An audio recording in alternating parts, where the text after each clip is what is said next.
Quiero ante todo agradecer al Centro León y muy especialmente a María Amalia León y a Sara Herman por la invitación a contribuir a esta celebración de los 60 años del concurso, que es sin duda uno de los más antiguos de América. Estaría bueno investigar eso, ¿no? 60 años, es muy impresionante, ¿no? Y bueno, tener el gusto de disfrutar la exposición curada por Carlos Acero.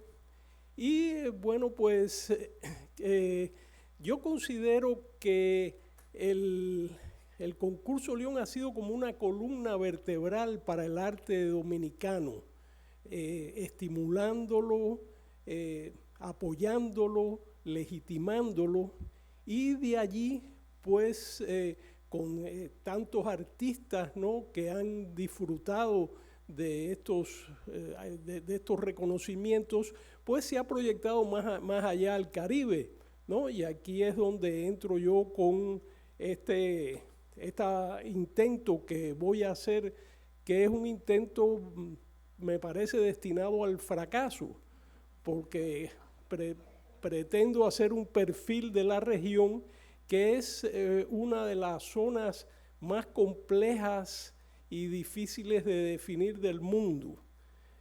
Con este fin, pues me he querido apoyar en poetas, artistas, antropólogos, historiadores, ¿no?, para tratar de presentar no un perfil definitivo, sino más bien una aproximación compleja a una región tan que tanto resiste las taxonomías. Quiero también agradecer las generosísimas palabras de Sara Herman, una vieja amiga y que siempre, bueno, pues me da todo esto que me hace rejuvenecerme, ¿no?, con esta presentación. En fin, el Caribe se ha definido de muy distintas maneras. Hay quienes pues consideran solamente las islas, hay quienes incluyen las islas y el área de la cuenca, ¿no?, del Mar Caribe, la llamada área circuncaribe. Con frecuencia se incluye a las Guayanas, que en realidad están en el Atlántico, y en fin, bueno, en New York, parte del Caribe, sin duda, también en muchos casos. Yo voy a presentar mi propio intento, que es geográfico, histórico y cultural, y relacionado también con el imaginario. Y lo voy a hacer siguiendo 4 ejes principales que vamos a ver a continuación. Mi idea del Caribe pues incluye las islas, incluye algunas ciudades y lugares de Centroamérica, a Panamá completamente, y tenemos aquí que la ciudad de Panamá es Caribe en el Pacífico, y ciudades y zonas de la costa en Colombia, Venezuela y por supuesto las 3 Guyanas. Con esto quiero decir, por ejemplo, que cuando digo que Cartagena y Barranquilla son caribeñas, no estoy diciendo que lo sean Bogotá ni Antioquia, sino esas zonas particulares, ¿no? Santa Marta y por supuesto Shakira, es un gran producto del Caribe de Barranquilla. Y bueno, toda la costa de Venezuela asimismo, pero no Mérida, ¿no? Está claro. Igualmente tenemos precisamente a Veracruz en México como parte del Caribe, pero no el resto de México, ¿no? Entonces está muy bien hacer esa definición. Pero lo que pasa es que yo continúo mi Caribe por toda la costa del Brasil sin duda San Luis Maranhão, Belém do Pará, y El Salvador y Bahía, y sigo, no se está viendo, no, dejen usar perdón. El Salvador, y sigo avanzando aquí hasta Río de Janeiro. Hasta ahí llega mi Caribe y ahí me detengo. No, por supuesto, no voy para Sao Paulo, que nada tiene que ver con esto, ¿no? Pero también pienso en Guayaquil, que está en el Pacífico, como parte del Caribe. O sea, es un Caribe verdaderamente, pero voy a tratar de fundamentar por qué esta propuesta es así, ¿no?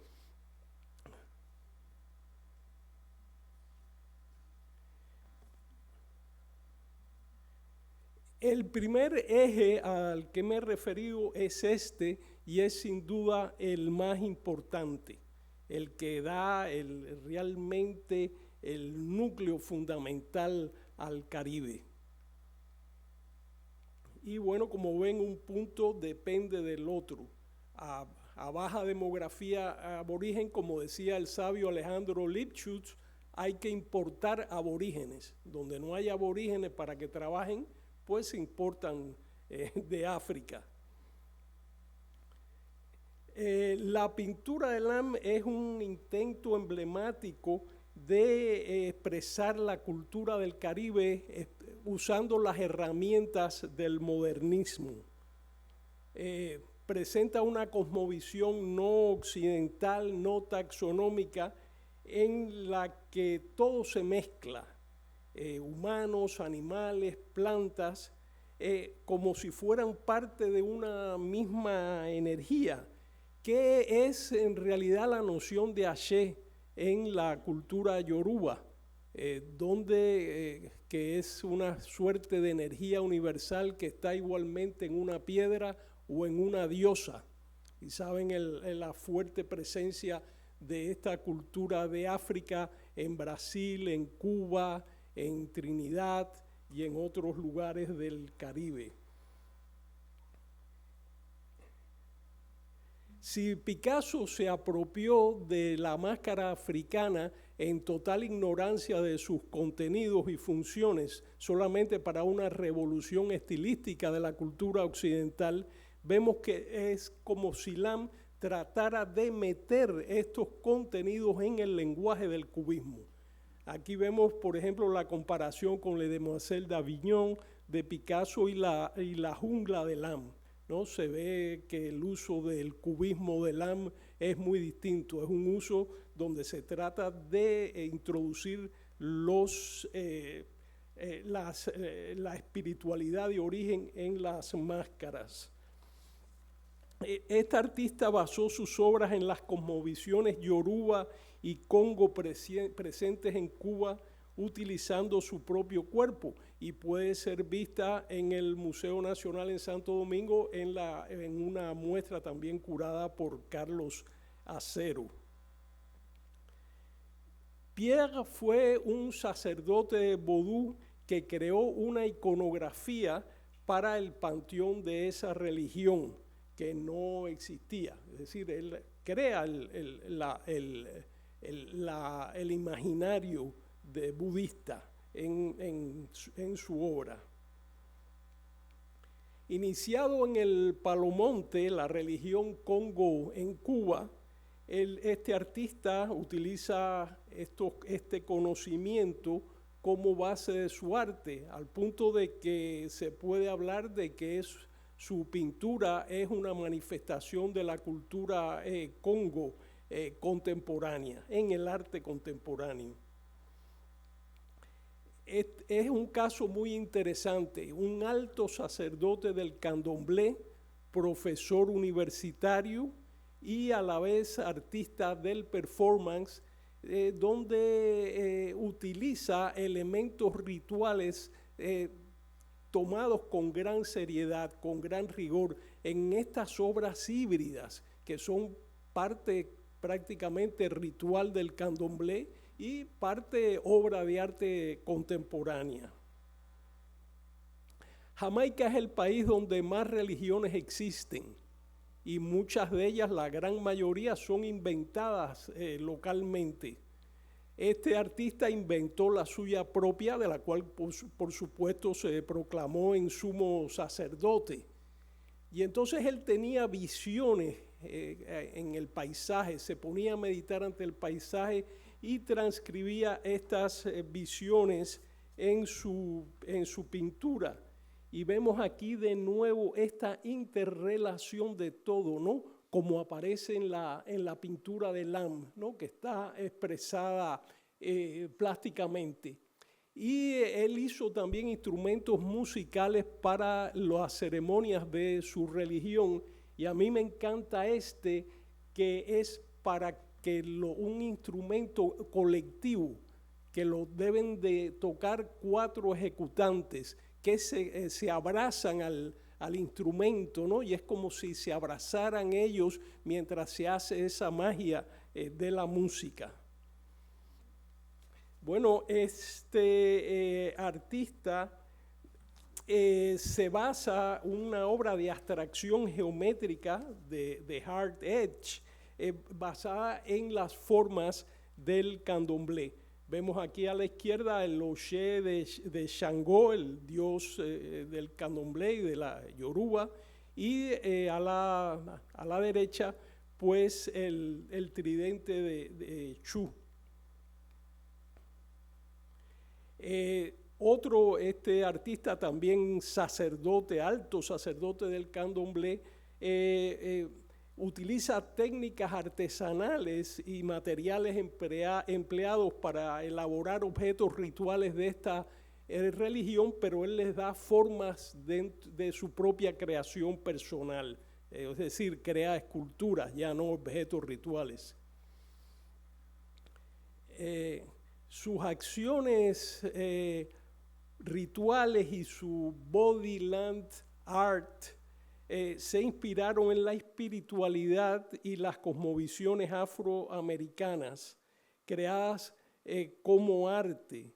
Fueron al mismo tiempo una experiencia mística para el artista para tratar de resolver problemas de sus propios traumas personales. Esta otra artista narra mitos de la sociedad secreta Bacuá, que es el único caso de una sociedad paraestatal iniciática masculina, que es una institución abundante en el África tradicional. Es el único caso en que llegó a América. Entonces ella pues se dedicó a hacer como una especie de ilustración de sus mitos y de sus ceremonias. Y es interesante que haya sido una mujer la que nos ha dado la imagen visual de una sociedad secreta prohibida para las mujeres, ¿no? Estrictamente masculina. Y a la vez la antropóloga cubana Lidia Cabrera fue quien ha hecho la investigación más exhaustiva de esta institución. Bueno, Toussaint fue el líder más destacado de la revolución haitiana, llamado el padre de Haití. Y aquí aparece, bueno, pues presentado por estos artistas haitianos, ¿no? Como saben, la venta de la Luisiana a Estados Unidos es un resultado de la revolución haitiana, porque las tropas de Napoleón tenían grandes aspiraciones con la Luisiana. Y entonces, pero cuando van las tropas de Napoleón a Haití son derrotadas y por lo tanto Napoleón decide que no quería saber nada más con el Caribe ni nada de eso, ¿no? Y le vende la Luisiana a Jefferson.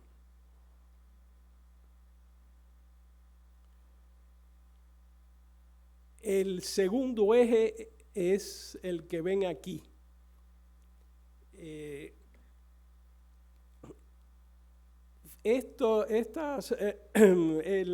Santo Domingo tiene esto que están viendo, que es único en toda América y que indica lo temprana que fue la colonización en esta isla, ¿no?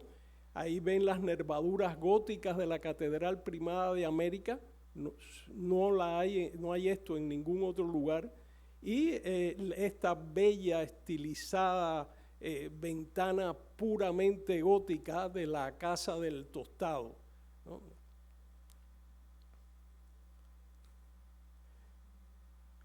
Bueno, pues vemos aquí el mar, vemos la proximidad de las islas del Caribe con Europa y cómo los vientos alisios impulsaban y facilitaban la navegación hacia el Caribe. Ay, es que yo me muevo con esto, pero no se ve aquí, perdónenme.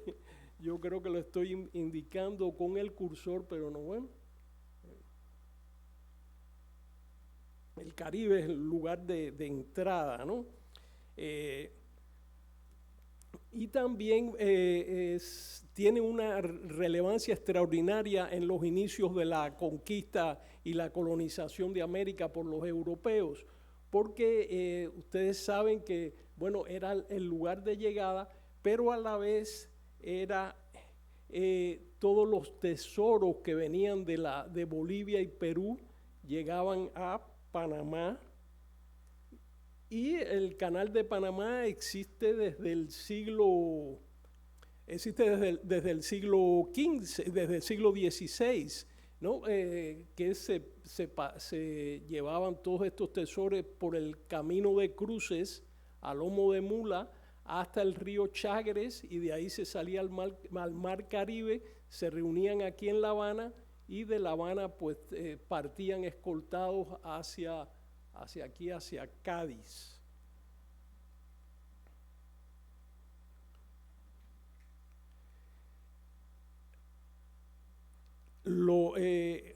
Juan Bosch lo dijo muy bien.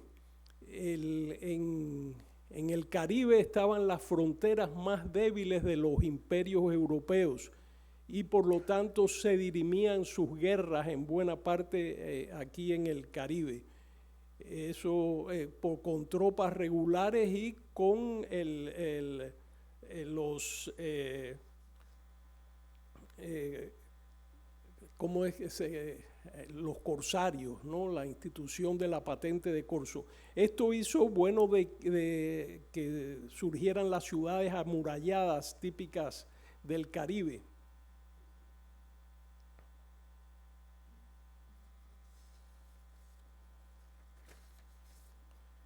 Fíjense ustedes que todas las ciudades y las capitales importantes del Caribe son ciudades puerto. Esto contrasta con la América Central. Ay, perdón, le di mal a esto. Uy. Ok. Contrasta con la América Central y México, donde todas las ciudades importantes están en la tierra adentro. En el Caribe no, en el Caribe todo tiene que ver con el mar, todo tiene que ver con la navegación, todo tiene que ver con la costa.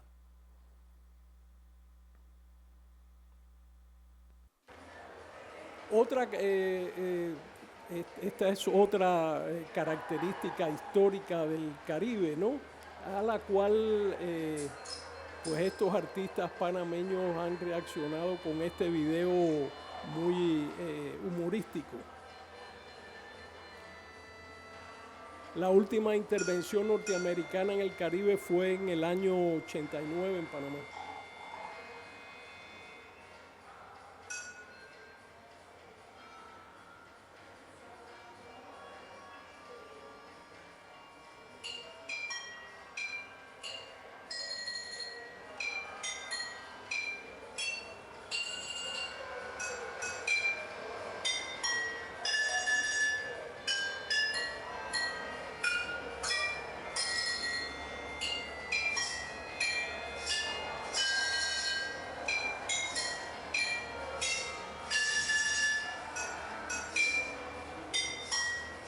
Bueno, seguimos. La cultura de la costa y su característica extroversión, es un lugar de tránsito, es un lugar donde llegan los viajeros, donde convergen, de donde se entra y se sale. Y vemos cómo el arte va reflejando estas cuestiones.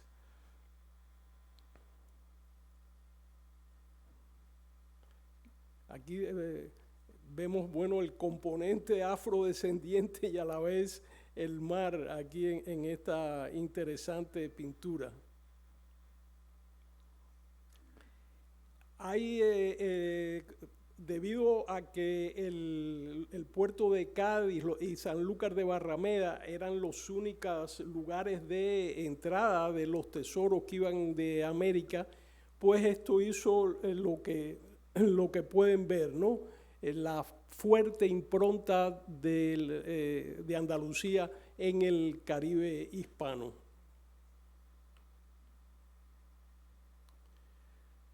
Bueno, la gran cercanía de la costa del Brasil con el África Occidental ha hecho que existiera lo que Vergelle llamó así, ¿no? Un intercambio constante que es prácticamente único del Caribe y hace que hasta encontremos estos casos de arquitectura barroca portuguesa sui generis en lagos y otros lugares del África Occidental, de africanos que regresaban a sus orígenes e introducían estas novedades. Aquí vemos este protagonismo del mar, ¿no?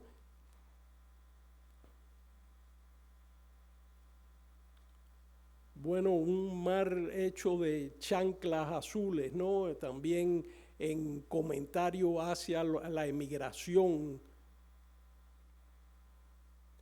E incluso el artista se autorretrata como barco. Estas esculturas representan el mar con sus ondulaciones. Me parece una obra muy interesante porque es como si se hiciera un pedazo de mar así escultóricamente. Y esto no debe asombrarnos porque una dominicana volvió el mar Caribe un helado también para tomar.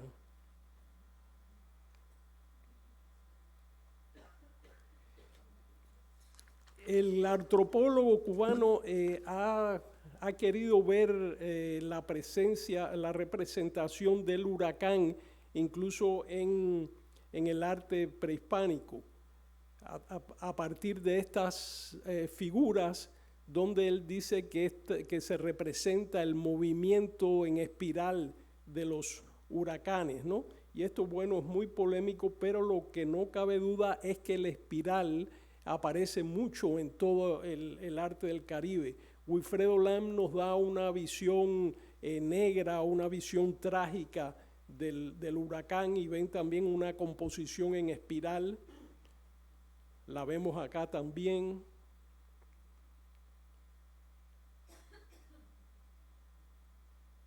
Y sin duda la artista que más la ha trabajado es Frances Gallardo, usando a menudo la técnica del calado.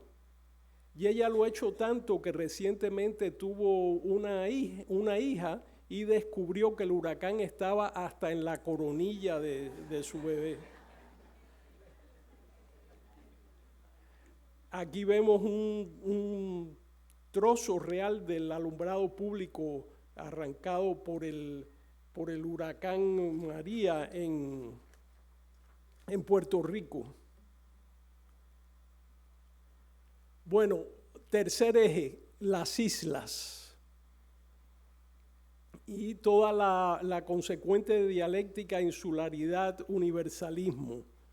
La artista se identifica a ella misma como el mapa de Cuba, y el poeta ve en un poema muy citado al mar como algo que cierra, ¿no? Como algo que ve como una maldita circunstancia. Y se ha dicho que la revolución cubana fue posible porque había agua por todos lados, si no, no hubiera sido posible. Y bueno, estableció el centro del debate ideológico mundial durante las décadas del 60 y del 70 en el Caribe, al punto de que el Caribe fue el lugar donde estuvo a punto de producirse una conflagración nuclear que hubiera posiblemente destruido el planeta. El Caribe como fin del mundo. Aquí vemos las ondas expansivas de a dónde llegaban los misiles soviéticos situados en Cuba, y vemos aquí, bueno, los misiles nucleares navegando por el Caribe, aquí en ese momento, el Caribe como fin del mundo. Está también la idea de la isla como mujer, que aparece con frecuencia, y la isla como lo menos terrestre.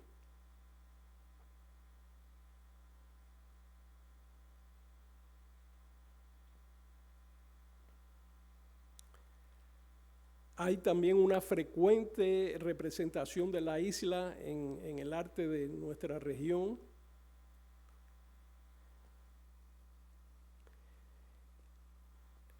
Y aquí vemos pues estas afirmaciones que ven la isla caribeña como infinita o como universal.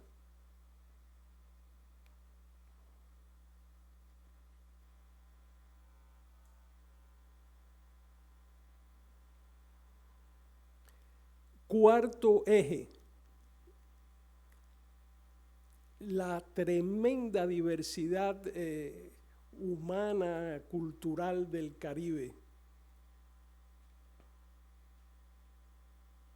Y por supuesto, un templo hindú tiene que estar en el mar, en Trinidad, como vemos ahí a la izquierda, o como vemos a la derecha, hecho con una típica arquitectura de madera caribeña.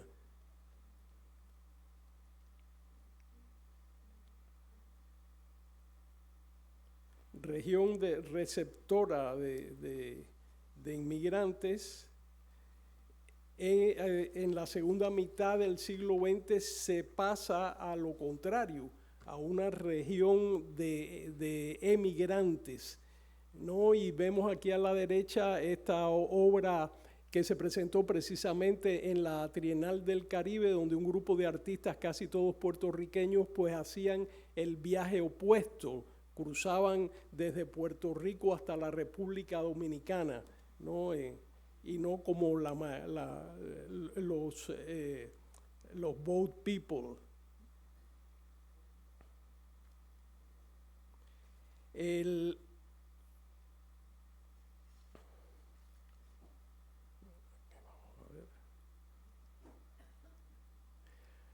Pocos conocen que Stuart Hall, uno de los creadores de los estudios culturales, nació en Jamaica, donde vivió hasta la edad de 19 años.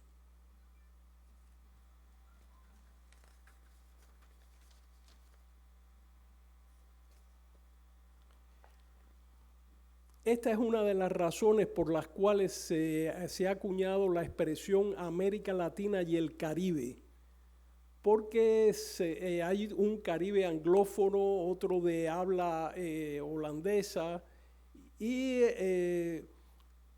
entonces a la vez el Caribe es tan diferente al resto de América Latina que hay como una negación a que entre en la noción de América Latina, y por eso se habla América Latina y el Caribe, ¿no? El Caribe es otra cosa, es muy raro, ¿sabes?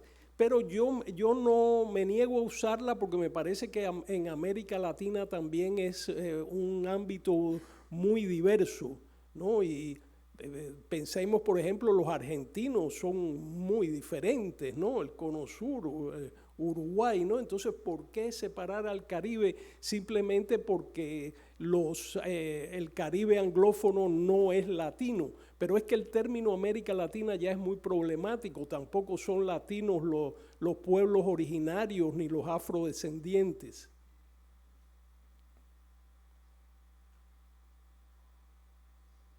Fíjense la dispersión del Caribe si la comparamos con la manera compacta de la América Central, ¿no?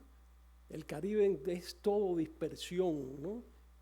Tanto geográfica como culturalmente. Esto, bueno, origina todas estas mezclas, neologismos culturales, de los cuales el Caribe es el epítome. Y a veces es difícil de articular para un crítico de arte por qué una obra como esta le resulta caribeña. Es más algo que se siente que algo que se puede poner en palabras. Este poeta, el poema está escrito en Srang Tongo, que es una lengua criol de Surinam, y donde el poeta aboga por la unidad de la diversidad dentro del Estado-nación, pero veremos otras posiciones también, ¿no? Hay esta mezcla, ¿no? Se representa también este entrelazar de diversidades.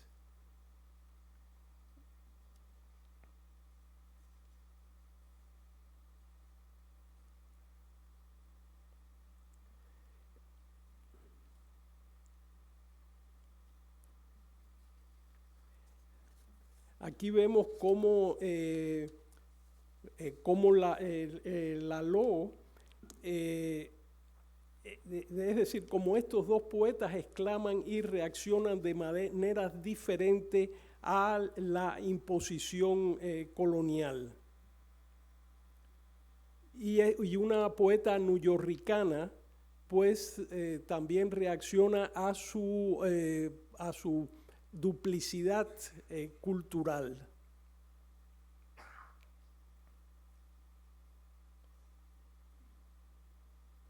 Guillén subraya la situación de dominio que existe en estas mezclas y en el mestizaje, y el artista se clava en su cuerpo las banderas de los poderes coloniales en el Caribe.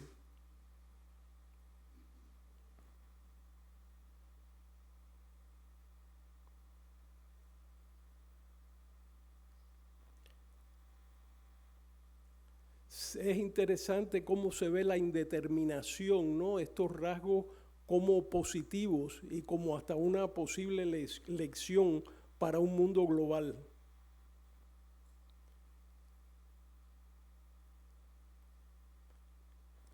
El artista cubano Luis Manuel Otero se trasvistió como una modelo del cabaret Tropicana durante una Bienal de La Habana y se aparecía así en distintos lugares de la ciudad.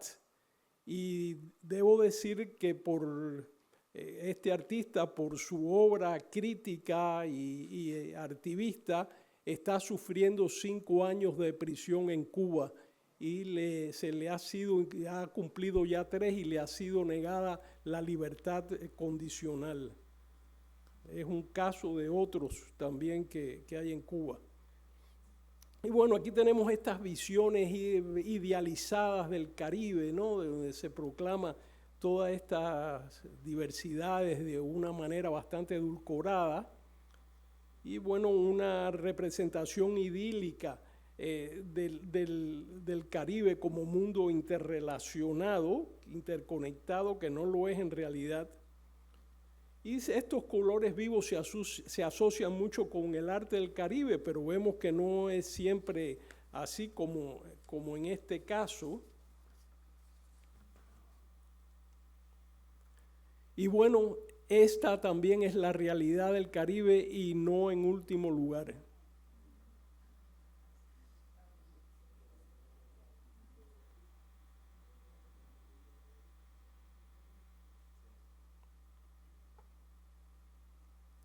Bueno, la niña mira la pared y piensa, y piensa, y piensa.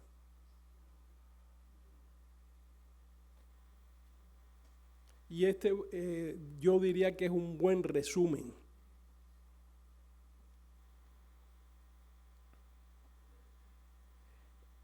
Voy a terminar con una denostación del mar Caribe por este gran poeta cubano.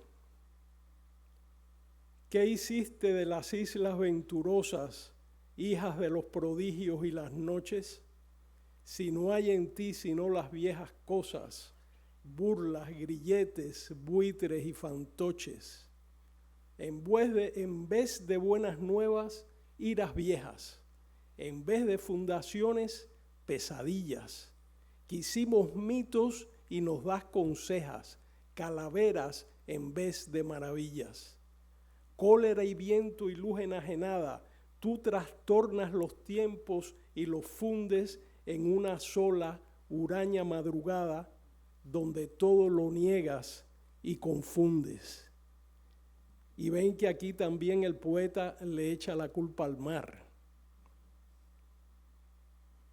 Muchas gracias.